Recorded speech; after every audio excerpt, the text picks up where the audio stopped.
بسم اللہ الرحمن الرحیم۔ کہ اللہ رب العزت کا یقین آ جانے کے بعد کہ اللہ کی ذات موجود ہے، عبادات معاف ہو جاتی ہیں، عبادات ختم ہو جاتی ہیں، نماز ختم ہو جاتی ہے۔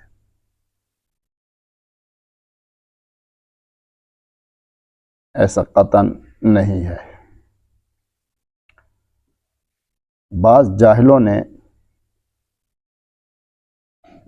غلط سمجھا ہے قرآن پاک کی اس آیت مبارکہ سے وَاعْبُدْ رَبَّكَ حَتَّى يَأْتِيَكَ الْيَقِينُ کہ اللہ رب العزت کے اس وقت تک عبادت کریں جب آپ کو یقین ہو جائے کہ اللہ کی ذات موجود ہے۔ کیا مطلب سمجھا انہوں نے؟ کہ جب یقین ہو گیا تو اب عبادت کی ضرورت ختم ہو گئی۔ اگر ایسا ہوتا تو نبی کریم صلی اللہ علیہ وسلم کے ذات اقدس پر ایک نماز بھی نہ ہوتی، کوئی عبادت نہ ہوتی، کیونکہ آقا صلی اللہ علیہ وسلم کو نبوت سے پہلے ہی اللہ رب العزت کی ذات کا یقین ہو گیا تھا، ورنہ پہلی وحی سے تو بہت زیادہ یقین ہو گیا تھا۔ صحابہ رضی اللہ عنہم جیسے ہی ایمان لائے، صحابہ رضی اللہ عنہم کو بھی اللہ کی ذات کا یقین ہو گیا تو صحابہ کے اوپر بھی کوئی نماز نہ ہوتی۔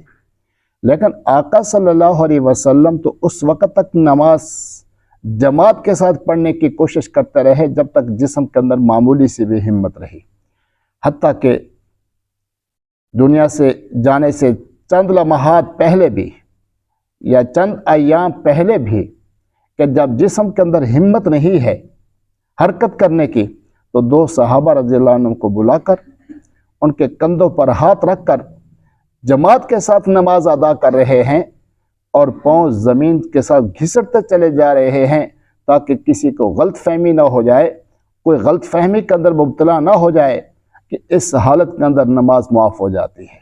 اس لیے آقا صلی اللہ علیہ وسلم قرآن پاک کی اللہ رب العزت کے احکامات کی تشریح ہے عملی طور پر کہ نماز انسان کو کسی حالت کے اندر بھی معاف نہیں ہے۔ کھڑے ہونے کی طاقت ہے تو کھڑے ہو کر، کھڑے ہونے کی طاقت نہیں تو بیٹھ کر، بیٹھنے کی طاقت نہیں تو لیٹ کر اشارے کے ساتھ نماز پڑھے۔ کیا مطلب؟ کہ نماز کسی حالت کے اندر معاف نہیں ہے۔ پانی موجود ہے، غسل کرنے کی ضرورت ہے، وضو کی ضرورت ہے تو غسل کر کے وضو کر کے نماز پڑھ لے، اور اگر غسل کرنے کی بھی ہمت نہیں ہے، وضو کرنے کی بھی ہمت نہیں ہے یا پانی موجود نہیں ہے تو پھر تیمم کر کے نماز پڑھ لے۔ اور اگر پانی اور وضو مٹی کسی پر بھی قدرت نہیں ہے، آدمی کسی ایسی جگہ پر ہے، جیل کے اندر ہے، تو وہاں پر شرعی حکم یہ ہے کہ بغیر وضو کے، بغیر تیمم کے نماز ادا کر لے۔ بعد کے اندر جب موقع مل جائے تو دوبارہ وضو کر کے تیمم کر کے نماز پڑھ لے، لیکن نماز کسی حالت کے اندر بھی معاف نہیں ہے۔ تو اللہ رب العزت کی عبادات کسی حالت کے اندر معاف نہیں، اور خاص طور پر عبادات کے اندر سب سے جو اہم عبادت وہ نماز ہے۔ اصل میں یہ نتیجہ ہے خود مطالعے کا، قرآن پاک کو خود سمجھنے کا۔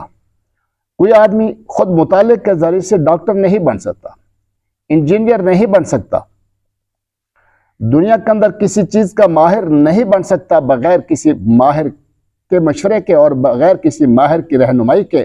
لیکن دین کو اتنا لاوارث اس طبقے نے سمجھ لیا کہ یہاں پر کسی رہنما کی کوئی ضرورت نہیں ہے، بس جیسے سمجھو خود مطالعہ کر لو، سمجھ لو، بس اس پر عمل کر لو۔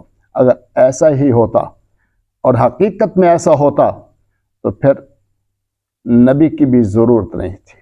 حالانکہ اللہ رب العزت نے جب بھی کوئی کتاب ہدایت بھیجی ہے تو ساتھ رہنما نبی بھی بھیجا ہے، ورنہ کیا ہوتا؟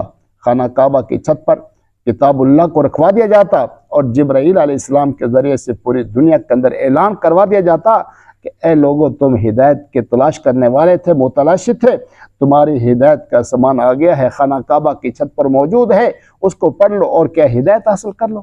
لیکن اللہ رب العزت نے ایسا نہیں کیا۔ ہر کتاب کے ساتھ کتاب کو سمجھانے والی، کتاب کی رہنمائی کرنے والی شخصیت بھی بھیجی ہے، اور آخری کتاب کے ساتھ آخری پیغمبر امام الانبیاء خاتم النبیین محمد کریم علیہ السلام کو بھیجا تاکہ امت کی رہنمائی کی جا سکے۔ اللہ رب العزت اس طبقے کو عقل اور شعور نصیب فرمائے۔